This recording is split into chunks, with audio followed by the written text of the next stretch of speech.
Yes, I'm aware that was a disaster there, that intro, but do stay with me.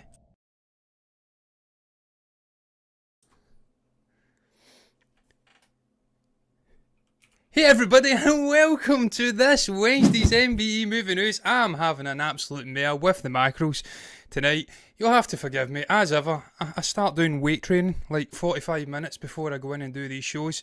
So you're seeing shots of me before the intro even opens up, and then you're seeing the intro again. But look, I'm here now, and I'll just crack on with it really. You know the score. If you've been before, you know that I talk about all of the latest movie news. I talk about all of the latest goings on in the world of Hollywood. And I'm giving a daily coronavirus update as well, because look, we just keep talking about coronavirus and how it's impacting movies in 2020, and it's having a truly disgraceful impact. But look, I'll get into coronavirus, I'll get into Cinemark in just a bit. First and foremost, I'm going to speak about everyone's favourite Irish actor. Of course, I'm not speaking about Cillian Murphy, and I'm not speaking about Liam Neeson. I'm speaking about Colin Farrell, the main man himself. Has been coming out and he's sort of broke the silence on the upcoming Batman movie, where of course he is playing Cobblepot's himself, the Penguin. That's his name, isn't it? It is Cobblepot's. I didn't put my foot in it right away. I always get that name mixed up. But yeah, he's playing the Penguin. And he's come out and he says it's the most original, it's going to be the most original, incredibly original Batman movie ever made, essentially. I've put words in Colin's mouth there. He didn't say ever, but he did say it's going to be incredibly original. Now, I'll not put any more words in his mouth. I'll go right in to the quote that Colin has kindly provided us when he was speaking about the Batman with SFX magazine. And he says, and I quote, "The whole prospect is really exciting. I'm ecstatic to be part of that universe. There are certain words that are part of my internal lexicon. Oh, fancy pants. And those words are Gotham City, Penguin, Joker, Batman, Bruce Wayne, Harvey Dent, all of those things. I've been watching the Batman films with my kids, but this script is something that feels incredibly original. I lean into it, but it doesn't borrow. It's born of the mythology of that character, Bruce Wayne. Batman in Gotham, it feels like a treatment and a version that I haven't seen or hadn't seen before. Matt Reeves has done an incredible job of keeping it familiar and at the same time unique and new. It's really exciting to be part of it. Now, I have seen some of the comments in the old comment section just before I came on. Old Sandro is a bit of a cynical mind, and I can see where he's coming from, because we have had actors waxing lyrically about movies before they came out. We've seen it with the Last Jedi, with them all speaking and praising it to high heavens. Oh, this is amazing, this is the best movie ever made, it's going to be an experience, a journey. And it turned out to be an absolute shitfest. But there is one key difference here that's maybe washing away the cynicism within me, and that is the fact that I genuinely do trust Colin Farrell, first and foremost. Secondly, I also trust Matt Reeves to have a little bit of knowledge when it comes to Batman. The man started his journey with this movie by posting something up on Instagram, I think it was, or it may have been Twitter. It was a photograph of the very first edition of Batman, and he was giving us clues as to where we were going right from the get-go. More detective side, leaning into the more, what do they call it, sleuth? The sleuth nature of the character. Maybe not so much the brute muscularity and physicality of the character. He was going to go down a different route. He was going to show us the detective heavy side. And then obviously there was other rabbit holes that I went down as well, looking at some of the early iterations of Batman. He was a distinctly different character back then. He didn't have a no-kill policy. He was quite happy to go in and murder if it was required, and perhaps that's something we're going to see with this Batman, who looks slightly unhinged just from the promotional shots of the suit. You've got the sort of gun parts that are making up the Bat logo. The sort of ominous glowing eyes. Are they glowing? Are they not glowing? Are they just white? Sort of like I don't know, something happening with his eyes. I don't know, but he's a distinctly different feeling Batman. He's going on an origins journey, and as Colin does say, even though it will have some I can't even say that word, some familiarity in there, it is not going to lean too much into that hope. It's going to be, hopefully, something different, something fresh, with the familiar hauntings and trappings of Gotham City, and the colourful villains that are in there, the gallery of villains, the likes of, obviously, Penguin, Carmine Falcone, We're going to have the Riddler in there, played by Paul Dano. And it's just going to be... I really am excited for this movie. I think it's going to be great. I think the studio have got the absolute, just incredible confidence in Matt Reeves and his direction. He's obviously presented treatments to them for not just one movie, but an overarching vision in the form of a trilogy. And they have granted, that's the word I'm looking for, have a trilogy, so it must have something about it. And just the rumours about Joker coming in and whatnot, and future plans for developing out different story ideas. Could it be a parallel universe to the DCEU? Could we have Michael Keaton popping up in Flashpoint? And I don't know. I don't even know the chronology. I think the Batman's probably going to come out before Flashpoint, so I don't feel like that's going to have anything to do with the DCEU side of things, and they'll not even try to explain it either. But look, I'm excited, man. We've seen the likes of Peter Skarsgård, I think it is, who's in this movie too, comparing the vibe on the set to a Pixies concert. It's got a sort of anarchic, that's the right word, isn't it, vibe to it. It feels a little bit exciting. And we're seeing absolute hardened pros here like Colin Farrell, just exuding excitement about this movie, exuding excitement about the creative direction. And yeah, I'm excited for it, man. There's some other little bits in here from different actors just talking about the Batman, talking about Robert Pattinson as well. I think it was actually Zoe Kravitz who was speaking about, obviously, Robert Pattinson. And she says we have the illusion of Bruce Wayne, and then we have the Batman in the shadows that has a lot more complicated things going on. So just in that, I think he's perfect for this role. He can relate in that way, and he looks good in the suit, man. He looks good in the suit. That's a good jawline, and he's got a much, much better, more impressive jawline than my own jawline, I have to say. Robert does have a good jawline, and he is a truly gifted actor. I'm excited to see what this guy brings to the role. It's not going to be raw physicality, certainly not in this movie. Maybe in subsequent ones he will pack on some pounds. But for just now, I think it's going to be, as Zoe does allude to, maybe just delving into the darker side of the character, the duology of the character. Bruce Wayne is almost like a mask. Batman is the real person, and there's a darkness in that where he has to go at times. Even though he has a no-kill policy, he has to do some nefarious stuff. And that's something I've always enjoyed about the character, and it's something I'm sure that Robert Pattinson will get just right. It's something that I'm sure that Matt Reeves will balance just right. And I'll throw the cynicism aside, because I'm just so excited for the Batman that I just can't possibly be too cynical. So I'm going to trust in Colin that he's telling the truth in this one, and it's truly original. But look, guys, I'm going to move on to the next topic, and it's all about Thor: Love and Thunder, and one potential theory that has been getting floated, I believe from Reddit. So you can take it with a huge pinch of salt. It's probably not true. They have been suggesting that Loki could perhaps be having quite the crucial role in the up-and-coming fourth Thor movie, of course, directed by the truly wondrous, as Billy Connolly, another wondrous chap from Scotland would say, director that is Taika Waititi. I would love to see Loki playing a real sort of figurehead role as the main antagonist in this movie. And what they're floating, even though it is from Reddit, as Stephen likes to say, heard it, it's not, even though it's coming from there, it's not a terrible concept that they are throwing out there. Now, again, I'm not entirely sure about the dates. I've not got the timeline of releases. But if this movie takes place after the events of, obviously, Doctor Strange and the Multiverse of Madness, and maybe the almighty can of worms that is going to open up, potentially with delving into different parallel universes, and maybe bringing characters back from the dead, maybe bringing Vision back with Scarlet Witch, maybe bringing Loki in to this main timeline, bringing in Evan Peters, Quicksilver, doing different things. If this movie takes place after that, then I do think that it could be a possibility that we could have Loki as the main villain in Thor: Love and Thunder.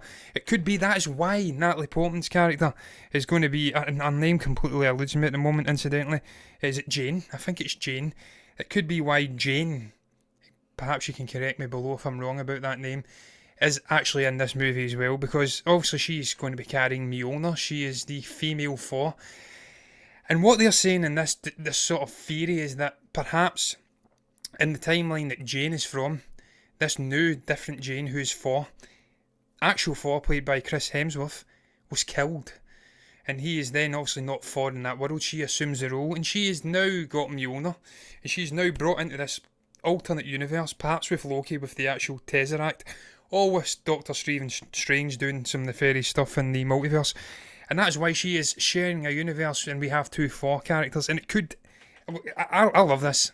I'm not going to lie. I hope it's correct. I trust Taika to get it right no matter what. He'll have his unique blend of humour in there, and it'll be a balls to the wall, exciting ride of a movie. No matter what, he gets the best out of Chris Hemsworth. Chris's performances as Thor have been okay. The first one was fine. It was stuffy. It was Shakespearean. But look, man, it was another level when it came to Ragnarok. It was ad-libbing things in. He was doing his own sort of humour. He had Taika Waititi rubbing off on him as well with Korg and whatnot. And I just want to see where they take this character moving forward. And I'd love to see Loki coming in and being the villain. I love Tom Hiddleston. I love the character. It slightly devastated me that he did get killed off in Endgame at the start. Spoiler alert if you've not seen the movie, but it's been a good while now, over a year. And you really should have watched it by now, so I'm not even sorry. But it was slightly disheartening that he got killed off just as he was starting to be a sort of redeemed figure. He was having a slight bond with Thor. He was killed. It was tinged with sadness, but to a degree it was also played for laughs as well, because he tried one final sort of mischievous trick and it backfired. Thanos knew all about it. So I'd love to see him come back and just... Well, he's coming back anyway. He's got his TV show, but come into this movie and be a villain, and then we can see him going off and doing some crazy shit, man, as the original Loki, and then we can build him up again into maybe a redeemable figure at some point later in the future. I know Stephen is in the chat posing some questions to the chat, and I know he hates the concept of Loki being brought back and them starting it all over again. And look, I can't disagree with it. It's kind of a slap in the face to what they did with the character over 11 years. If it gets more Tom Hiddleston, if it gets more Loki in there, then I'm absolutely on board for it. And I'm on board for this movie, and I cannot wait to see it, guys. So, bloody blah blah blah, I'm going to move on. I've not got much more to add to it. Sandro says yes, but Loki will appear in one scene. I hope not, man. I hope he's in the movie. I hope he's one of the... If he's not the main villain, I hope he's one of the villains. And he's maybe playing puppet master role in the shadows, and Thor doesn't realise that he's back, because obviously there was some confusion in that scene when they went back in time in Endgame. Maybe Thor's blissfully unaware, and Loki's just hiding around in the shadows, playing everyone like absolute fools. But look, guys, I'm going to move on to the third topic on today's show, and it's all about Cinemark and just cinema and theatres in general. Cinemark first and foremost, but I think this is something we're going to see popping up time and time again, over in the States in particular, but maybe here in Europe and in the United Kingdom too. They are halting plans to reopen theatres this Friday. This is coming in from MovieWeb, and it's a short and sweet little quote from, or statement from Cinemark. They essentially say the company continues to evaluate availability of new studio content, status of the virus and local government regulations, as it plans for the phased reopening of its US theatres. All locations will reopen with greatly enhanced cleanliness. That one cracked me up. That part of the statement really did crack me up. Sanitising and safety measures at every step of the movie-going experience. Greatly enhanced cleanliness. Cinemark, are you telling me that before coronavirus, these theatres and the screening rooms were absolute shitholes? They were manky, as we like to say over here in Scotland. They were dirty. That you could get cholera or something like that, or maybe Legionnaire's disease by just touching the seat and then putting your hand in the popcorn bag. Is that what you're telling me, Cinemark? That it wasn't clean before? That you have to up the cleanliness levels? Well, I understand what they're saying. Joking aside, man. You do. You have to make sure that the cleanliness is off the charts now. You have to deep clean these rooms after screenings, and that's going to reduce capacity. It's going to reduce the ability to put more and more movies out into theatres as this starts rolling back into action.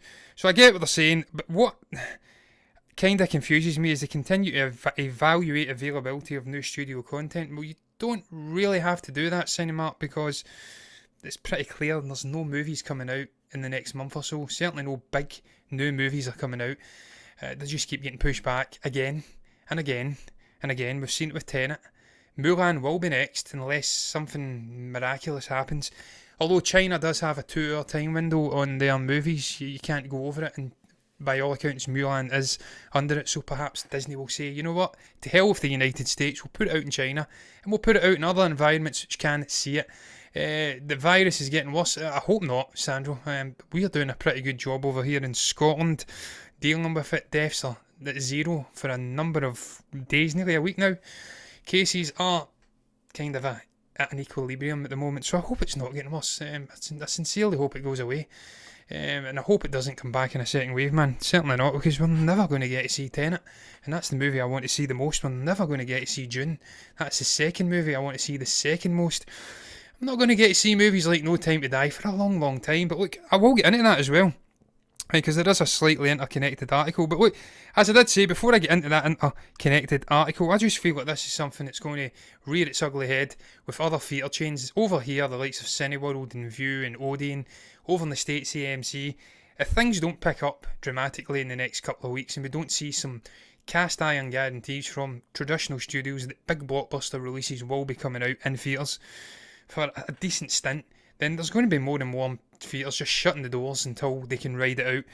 If they can ride it out and they don't go out of business, because they can't run a theatre company just showing The Empire Strikes Back and Jaws and Back to the Future and old movies from 20, 30 years ago. People will get bored with it. It's a novelty factor at the start, but if you're not getting big blockbuster releases, then it's done.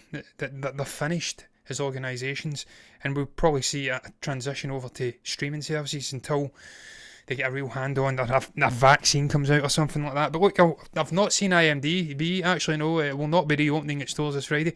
Yes, I did see that, Sandro. It's sad news. It's sad news for film fans that we're not going to be getting to go to theatres anytime soon. But look, public health and safety is probably paramount, I would imagine, over getting the dollars in to see some movies. But look, a little interconnected topic to this. It's the National Association of Theatres Owners.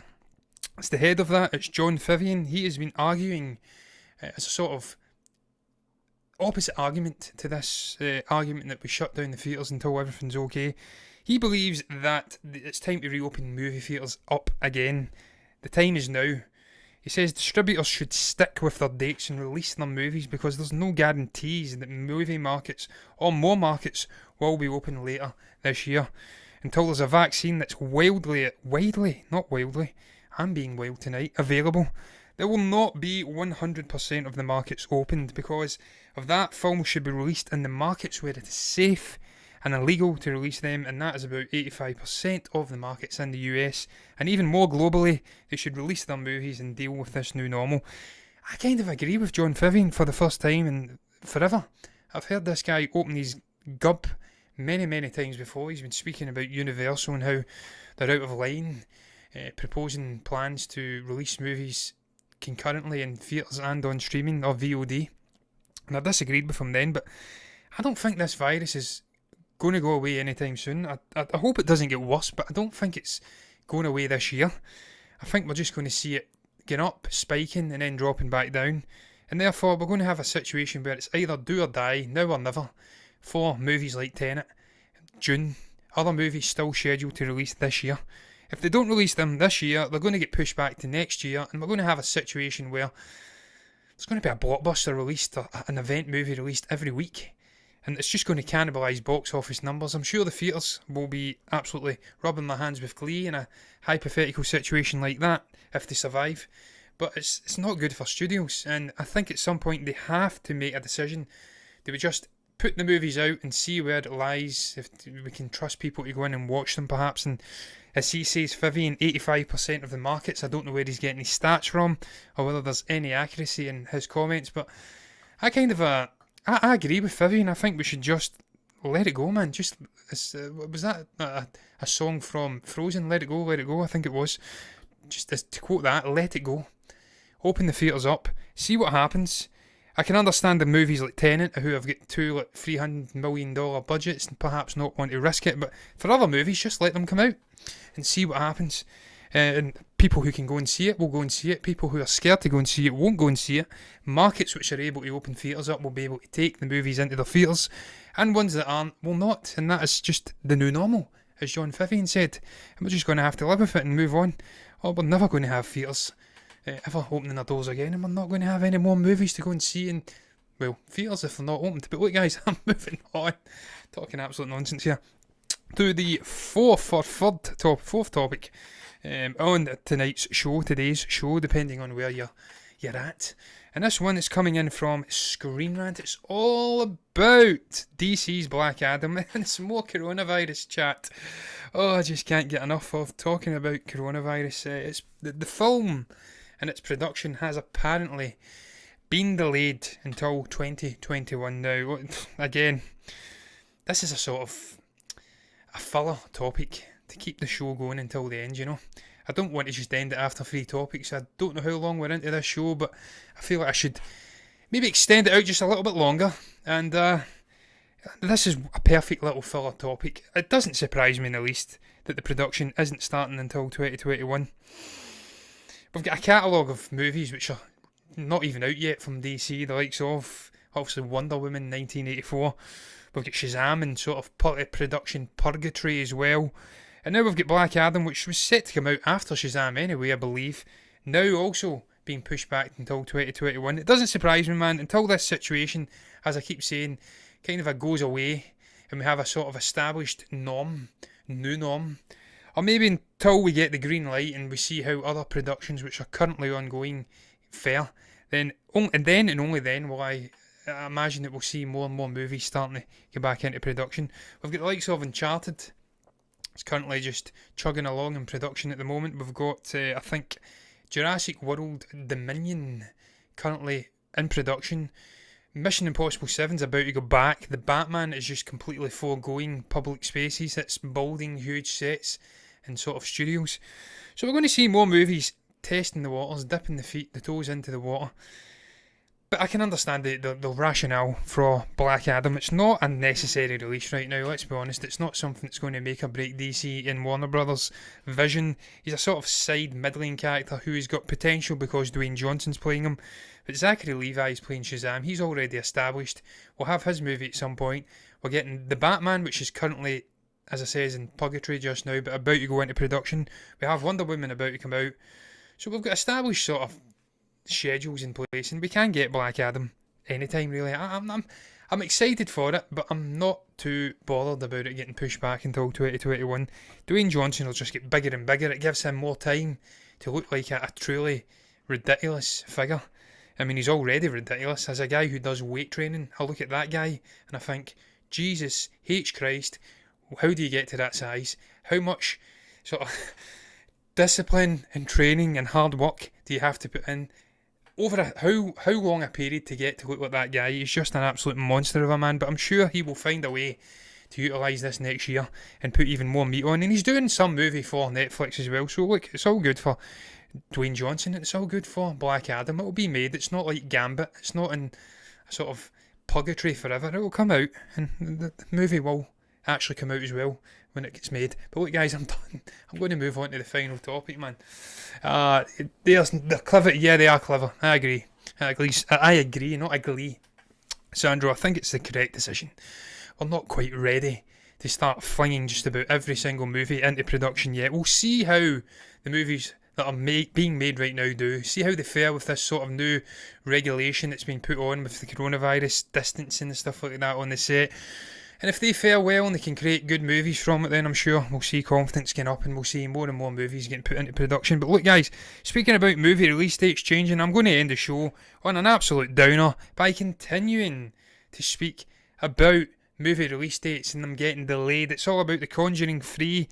I'm going to admit right now, I still do not have a clue what this movie is about. I know that the Conjuring has traditionally, the main Conjuring movies, they've traditionally focused on real, palpable sort of hauntings, which have happened. First one was a sort of Amityville strange shit going on thing, I'm sure it was. Second one was based on a real life Yorkshire haunting over here in the UK. Ain't got a clue what this third one's about yet. Kinda snuck up on me.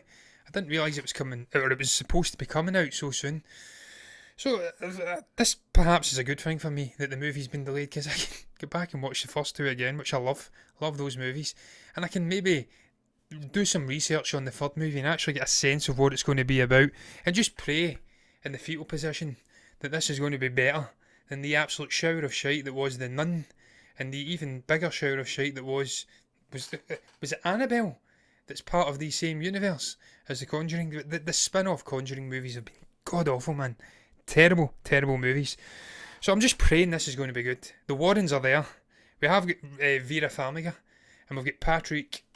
I always forget this guy's name. Patrick Wilson. It's not Stewart. It's not Swayze. Patrick Swayze, sadly no longer with us. Patrick Wilson. It is Patrick Wilson, I'm sure it is.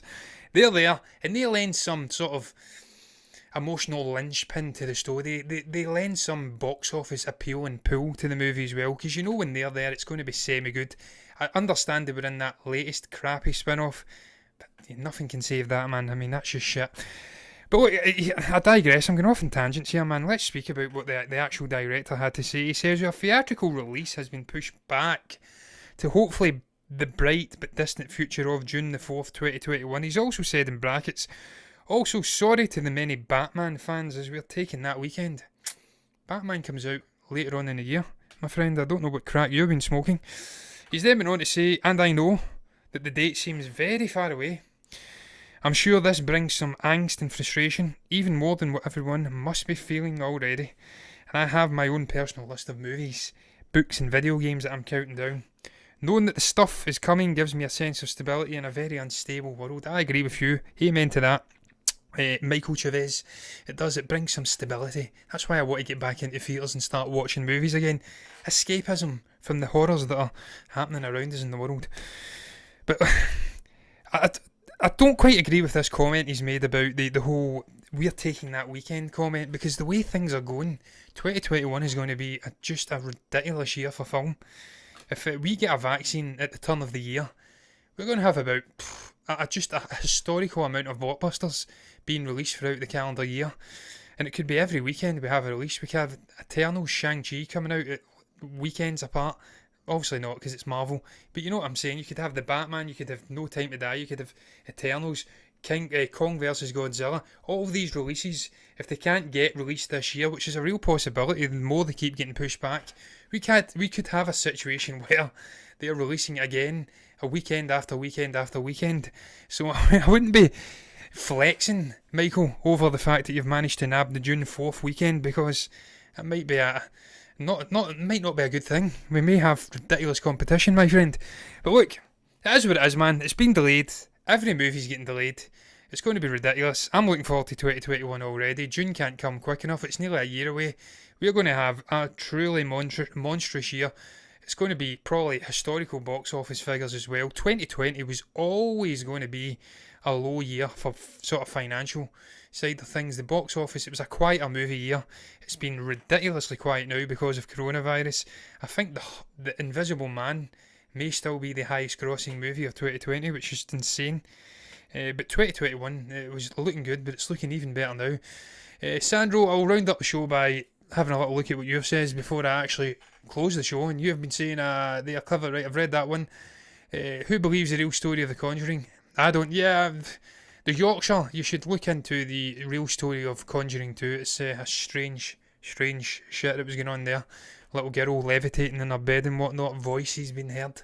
Some old guy who had an aneurysm and his chair died, and they discovered that after he died, they actually traced it back. So there is some weird stuff they've tapped into. He said, when I see a pig fly, I believe in the true story of The Conjuring. Yeah, the first one's a little bit pie in the sky. Second one, though, trust me, look into that Conjuring 2 story. It will give you goosebumps, man. But look, I'm going to round up the show on that note. What the hell do you guys make about Colin Farrell saying that the Batman is going to be a truly original story? What's your thoughts on Loki perhaps being the sort of linchpin villainous figure in the Thor Love and Thunder? What do you make about Cinemark delaying its reopening? Do you think this is a sort of a sign of what's to come for other theatre companies? Will they open up again this year properly? Will we get movies being delayed into next year? Every movie that's set to come out, event movies, big blockbuster movies. What do you make about DC's Black Adam being delayed until next year? The production, that is. And finally, the comments of Michael Chavez about Conjuring.